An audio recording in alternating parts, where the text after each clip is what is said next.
Magandang araw po sa inyong lahat mga kapwa ko ka-artist. So today's vlog mga ka-artist, ipapakita ko po sa inyo kung paano gagawin at paano gumawa ng table napkin na napakasimple lang po ang gagawin ko. So titingnan nyo lang po ang video ko na ito at makikita nyo kung anong gagawin ko sa video na ito. So let's watch this.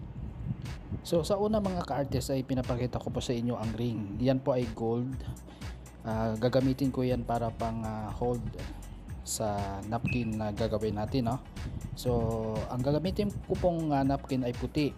So kung makikita nyo mga ka-artist ay pinapakita ko kung saan at kung saan yung front na gagawin natin, no? So sa likod ay hindi, yan pong harap. So yan pong gagawin natin.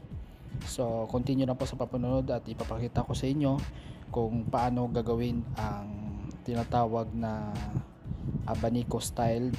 So bali yun po, pinapakita ko po sa inyo yung paano magtupi ng abanico style. So yan po mga pagtutupi. So ano lang po yan, no? Yung tinatawag na pagtupi niya na kabilaan. So kung makikita nyo mga ka-artist, tinutupi ko na yan.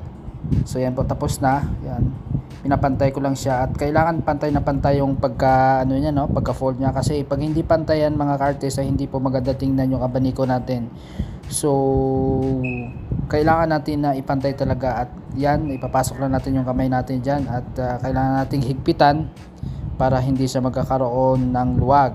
So sa time na yan ay ilalagay na natin ang holding ring na gold. So yan po, no? So ipapasok na natin.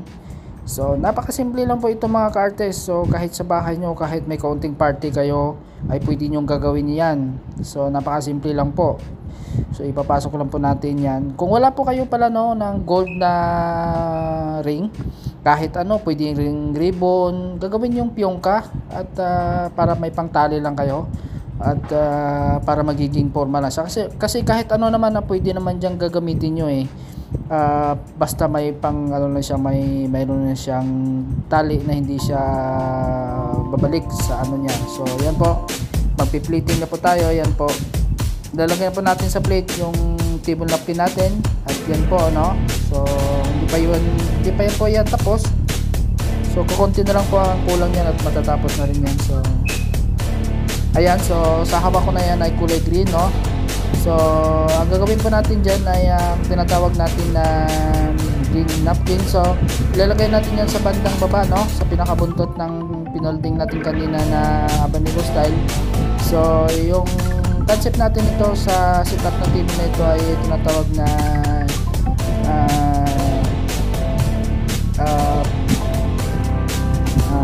ikabana. So ang ikabana ay parang Chinese style, no, na gagawin natin. So yan po.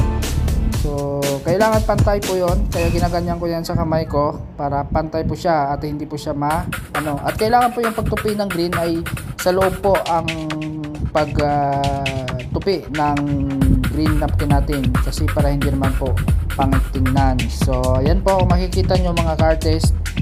So yan po yung design natin. So hindi pa yan nagtatapos, meron pa po tayo diyang gagawin. So yan po yung mga bulaklak na finished product na natin. So yan po yung mga bulaklak at yan po yung mga table settings natin lahat. So yan po ay sample na kung mayroong customer na papasok, kung magugustuhan, yan po ang gagawin sa wedding nila or sa party nila.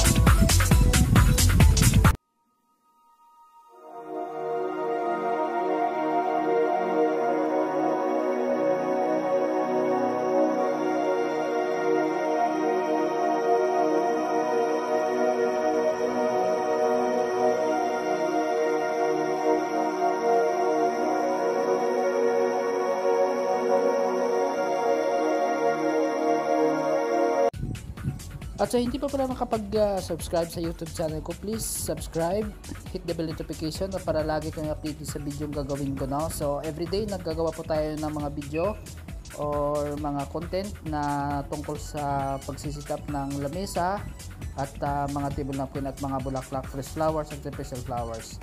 So maraming salamat po no sa inyong panonood sa video na ito. So sa susunod muli, mga kapwa-artist, kapwa-OFW, mabuhay kayong lahat. Magandang araw. Bye-bye.